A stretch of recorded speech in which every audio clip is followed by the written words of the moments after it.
Now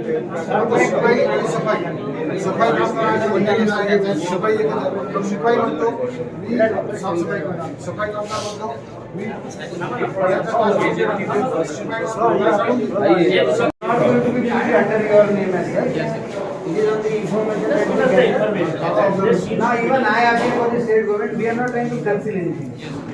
We need to get things done. Media we are trying to put through is that. He being a people's representative, he tries his best at this level, but after consent now that is the last one. So but unless you give us the correct picture, you have your own difficulties, you can't get them corrected. You are an employee at your own level. You are not the government. But at least let us get that somebody is doing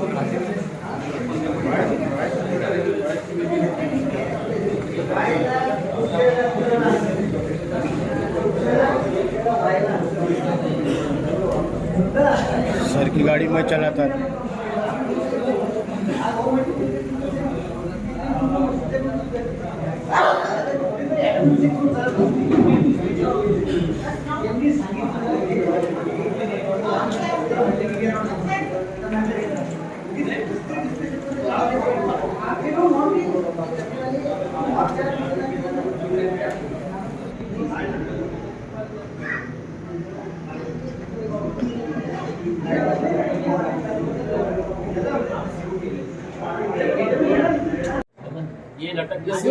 we are not here to conceal anything or safeguard anybody. We need to ensure we give the best. We know this is the opportunity for us to. Yeah, that's what I'm saying. This is the opportunity to yes, sir, this way. ये बहुत सही ingredients बात है। मैंने sir आपको बोला very very important he is in charge of hospital sir. हर चीज के लिए है तो डीन साहब नहीं आना चाहिए। Incharge of college exactly incharge of hospital. अभी क्या हो रहा है सर, मेडिकल टीचर्स को ये असाइन करने की वजह से ये नहीं हो रहा सर, काम नहीं।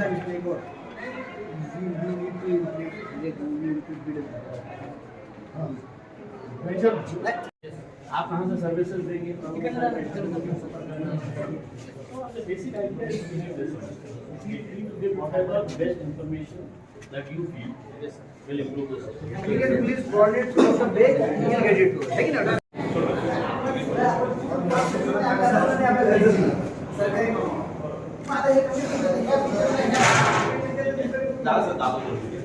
ये क्या है? दाल चिट्टे की दाल ये चावल चावल ये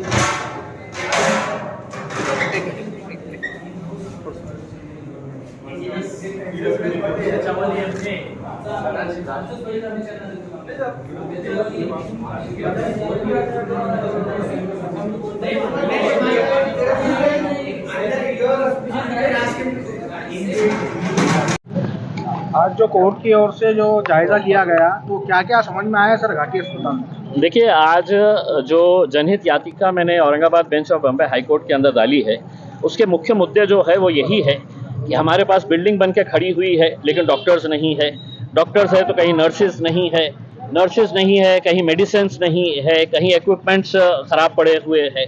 ये सब चीज़ों को लेकर हमने जनहित याचिका फाइल की थी। आज जब ये अदालत के अंदर PIL आई तो हाईकोर्ट ने बहुत गंभीर दखल लेते हुए ये कहा कि जो नांदेड़ के अंदर हो रहा है, जो यहाँ पर है तो 14 लोग मर गए हैं, तो वो उसके जिम्मेदार कौन रहेगा करके उसमें मैंने अदालत को ये बताया कि साहब जो चले गए हैं, लेकिन जो जिंदा है उनको हम कैसा बचा सकते हैं।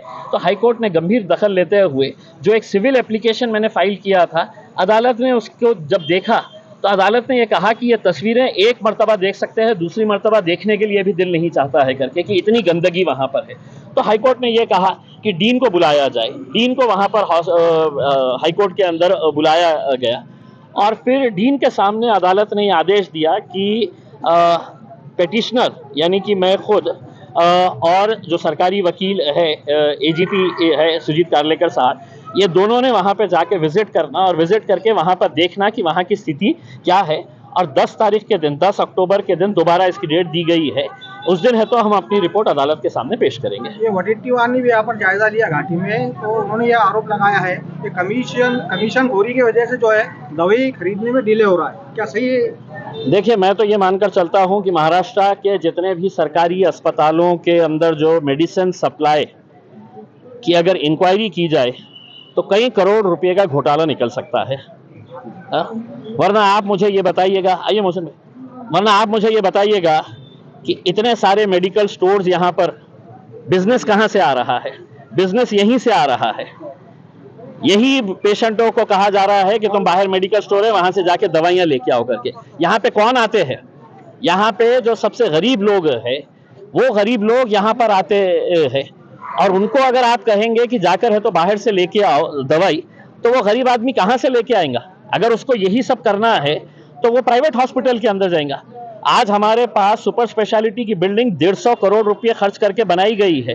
30 करोड़ रुपये के तो एक से एक मशीनरी है वहां पे ऑपरेशन करने के लिए, लेकिन आज हम एंजियोप्लास्टी वहां पे नहीं कर सक रहे। क्यों? वहां पे 3 नर्सेज नहीं है।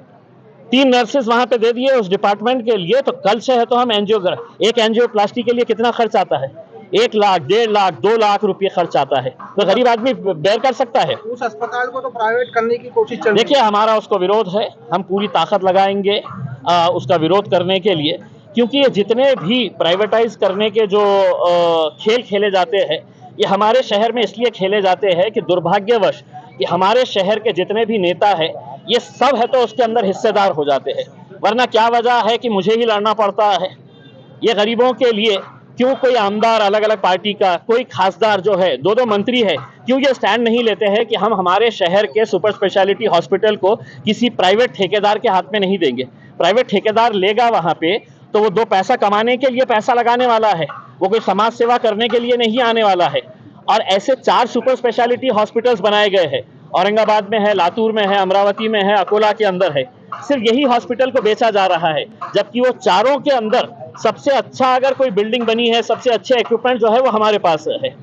वहां पे क्यों नहीं बेचा जा रहा है? क्योंकि यहाँ पर जो आवाम है वो भी है तो खामोश बैठी हुई है, यहाँ के जो नेता है वो भी खामोश बैठे हुए हैं, उन्हें भी कोई लेना देना नहीं है। लेकिन हमारी जो लड़ाई है हम लड़ते रहेंगे और उसको रुकाने की पूरी कोशिश करते रहने का। उसके अंदर कहीं पर कामयाबी मिलती है, कहीं पर नहीं मिलती है। अगर जनता खड़े रहेगी, अगर गरीब आदमी को एहसास होगा कि मेरा हॉस्पिटल किसी प्राइवेट प्लेयर को दिया जा रहा है जो यहाँ पर सिर्फ मुनाफा कमाने के लिए वो हॉस्पिटल खरीदेगा, तो हो सकता है जब सब लोग हाथ से हाथ जुड़ाकर एक बड़ा आंदोलन उभा करेंगे तो सरकार को भी मजबूरन इसके ऊपर फैसला था कि वो बोल रहे थे कि घाटी हॉस्पिटल में दवाइयों की किल्लत नहीं। जब हमने ग्राउंड रिपोर्ट देखा, जैसा आप बता रहे हैं कि ये सारी मेडिकल से लोगों को परचेज कर रहे हैं, उसके लिए क्या कहेंगे? तो चिट्ठी वापस ले रहे हो? देखिए ये सभी लोग जानते हैं, आप खुद एज अ पत्रकार आप जानते होंगे कि यहाँ पे आज से 3 साल पहले घाटी के अतराफ में इतने सारे मेडिकल स्टोर्स नहीं थे। आज ऐसे ऐसे लोगों के मेडिकल स्टोर्स है वहाँ पर जिनका भाई, जिनका भतीजा, जिनका बेटा यहाँ पर कर्मचारी है, यहाँ पे काम कर रहे हैं, वो लोग वहाँ पे मेडिकल स्टोर खोल रहे हैं उसमें, यानी कि वो जानते हैं। वरना घाटी अस्पताल के अतराफ में मुझे बता दीजिएगा 3 किलोमीटर, 4 किलोमीटर या 5 किलोमीटर के अतराफ में कि कौन सा बड़ा हॉस्पिटल है कि जहां से पेशेंट आके यहाँ से दवाई खरीद के लेके जा रहा है। सारी जो धंधा चल रहा है वो यहाँ के वार्ड से चल रहा है। और हमने साफ कहा है, आज भी मैंने साफ कहा हो कि अगर दोबारा कहीं किसी की चिट्ठी मिली तो आप समझ लेना कि अदालत के अंदर वो चिट्ठियां दिखाई जाएगी कि देखिएगा ये कारोबार अभी भी चालू है करके। इसमें थैंक यू। चलिए।